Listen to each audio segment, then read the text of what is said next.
Bathroom जाने के लिए ब्रेक मांग रहे थे कि 5 मिनट का शौचालय जाने का हमें अनुमति दिया जाए। उनको बोला जा रहा है कि आप राष्ट्र निर्माण के आड़े आ रहे हैं। अंग्रेजी में बोला जाए तो कोर्ट का ऑर्डर कह रहा है you are standing in between nation building.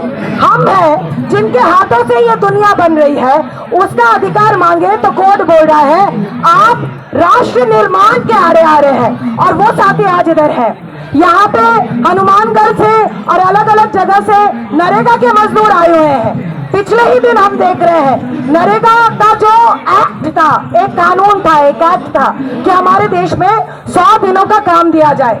पिछले ही दिनों हमने देखा किस तरीके से उस एक्ट को केवल मात्र एक स्कीम के तहत तब्दील करने की कोशिश की जा रही है कि जो गारंटी था कि अधिकार है आपका 100 दिन का काम, उसको खत्म किया जा रहा है और मैं एक स्कीम के बतौर उसको तब्दील किया जा रहा है। हनुमानगढ़ से बिजली उपभोक्ता संघर्ष समिति के साथी आए हुए हैं जिन्होंने लंबे समय से अपने बिजली की मांग के लिए 1.5 साल का लंबा संघर्ष राजस्थान में चलाया। यहाँ पे बड़ी तादाद में जय हिंद बस्ती के लोग आए हुए हैं। पिछले 5 महीने से जय हिंद बस्ती में बिजली रोक दी गई है। एक ऐसी बस्ती जिसको डीडीए, जिसको सरकार ने अपना प्रावधान दिया है कि ये सरकारी कॉलोनी है। आज के तारीख में भी अगर आप डीडीए का लिस्ट खोले तो वहां पे जय हिंद कॉलोनी का नाम दिखता है।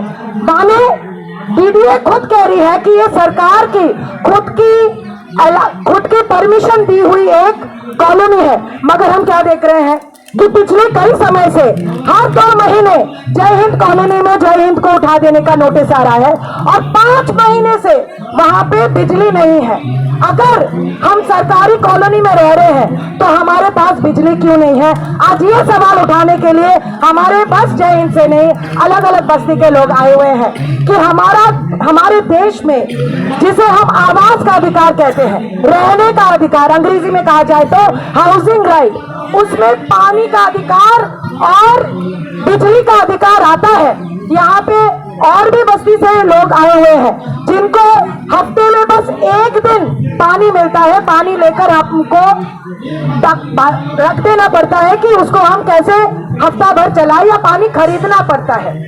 ऐसे घरेलू कामगार जो दूसरों के घर में जाकर सफाई करते हैं, दूसरों के घर में खाना पकाने से लेकर हर काम करते हैं, उसको अपने ही घर के पानी के लिए 1-1 डेढ़ हफ्ता रुकना पड़ता है। बंधु कैंप से भी लोग आए हुए हैं, जय हिंद से लोग आए हुए हैं और अलग अलग बस्तियों से यहाँ पे लोग आए हुए हैं। आज बासा के इस मंच से हम ये सवाल उठाने की कोशिश कर रहे हैं कि हम जब अपने बिजली का मांग उठाते हैं, हम जब अपने रोजगार का मांग उठाते हैं, चाहे वो 100 दिन का रोजगार का मांग हो, चाहे वो स्थायी काम का मांग हो, चाहे वो बोनस का मांग हो, चाहे वो वेतन का मांग हो, चाहे वो आवास और बिजली का मांग हो, हमें कहा जाता है आप अपना मुंह बंद रखिए।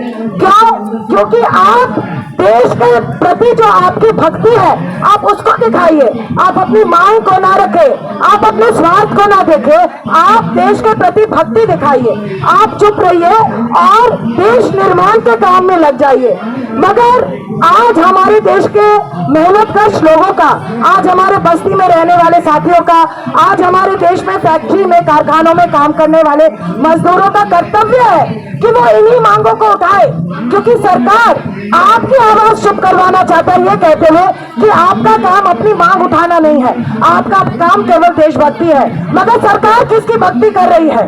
सरकार बड़े बड़े पूंजीपतियों की भक्ति कर रही है। उसके बेटों के शादियों में जाकर उसको अलग अलग तरीके का छूट दे रहा है। तो इसीलिए हम आज इस मंच से ये बात रखना चाहते हैं कि ये देश अगर बना है तो इस देश के मजदूरों और किसानों के श्रम से बना है। हमारे बिजली का अधिकार, हमारे आवास का अधिकार, हमारे 100 दिन के काम का अधिकार, हमारे बोनस का अधिकार, हमें काम से निकाले जाने से पहले 1 महीना नोटिस का अधिकार, इन सब अधिकारों को हम लेकर रहेंगे। मजदूर एकता जिंदाबाद।